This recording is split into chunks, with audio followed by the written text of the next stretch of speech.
नाजरीन, सबसे पहले हमारे चैनल को सब्सक्राइब कीजिए और साथ में मौजूद बेल आइकॉन को दबाकर नई अपडेट्स को ऑन कर लीजिए। सामाईन गिरामी, हम अपनी हर वीडियो में आपके मसाइल को कुरान और हदीस, सुन्नते नबवी सल्लल्लाहु अलैहि वसल्लम और मसनून दुआओं के ज़रिए से हल करने की कोशिश करते हैं। सामाईन, हमारी हर वीडियो के पीछे सिर्फ एक ही मकसद होता है कि हम आपके मसाइल, आपकी परेशानियों और आपकी उलझनों को दूर कर सकें। सामाईन, आज जो वीडियो लेकर आपके सामने हाजिर हुई हूँ, इसमें एक ऐसा अमल आपको बताने जा रही हूँ जिससे आपका चेहरा 14वीं के चांद की तरह खूबसूरत हो जाएगा। सामाईन, अगर आप चाहते हैं कि आपका चेहरा खूबसूरत बन जाए और 14वीं के चांद की तरह रोशन हो जाए और इस पर नूर नज़र आए, तो सामाईन गिरामी, ये छोटा सा वजीफ़ा आपको करना होगा और इंशाल्लाह आपका चेहरा खूबसूरत और पुरनूर हो जाएगा और देखने वाले की नज़र आपसे हटेगी नहीं। सामाईन, अगर आपका चेहरा खूबसूरत बनाने के लिए आप कई करीमें इस्तेमाल कर चुके हैं लेकिन फिर भी कोई ख़ास फ़र्क नहीं आ रहा, तो आपको परेशान होने की बिल्कुल कोई ज़रूरत नहीं है।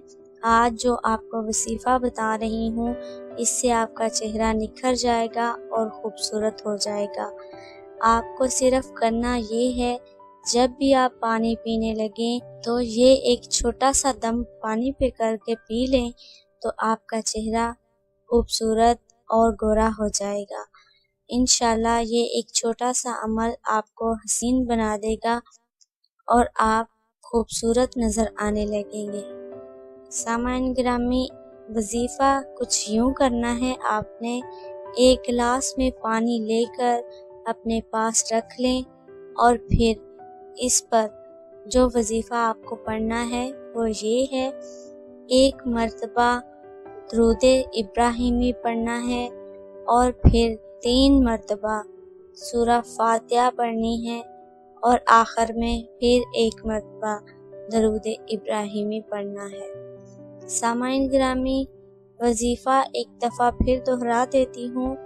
शुरू में आपने दुरूद इब्राहिमी पढ़ना है और फिर 3 मर्तबा सूरह फातिहा पढ़नी है और आखिर में दोबारा 1 मर्तबा दुरूद इब्राहिमी पढ़कर पानी में फूंक मारकर पानी पी लें। ये अमल दिन में आपने पानी पीते वक्त करना है और साथ ही कोशिश करनी है कि 5 वक़्त की नमाज कायम की जाए, क्योंकि इससे आपके अमल पर ज़्यादा असर होगा और इंशाल्लाह कुदरती चेहरे पर नूर आएगा और आपका चेहरा खूबसूरत और हर दिल अजीज़ बन जाएगा। सामाईन, उम्मीद करती हूँ वीडियो आपको पसंद आएगी। अगर वीडियो अच्छी लगे तो इसे लाइक और शेयर करें। अपनी अगली वीडियो के साथ फिर हाजिर होंगे। तब तक अपने साथ दूसरों का ढेरों सारा ख्याल रखिएगा। हमें अपनी दुआ में याद रखिएगा। अल्लाह हाफिज़।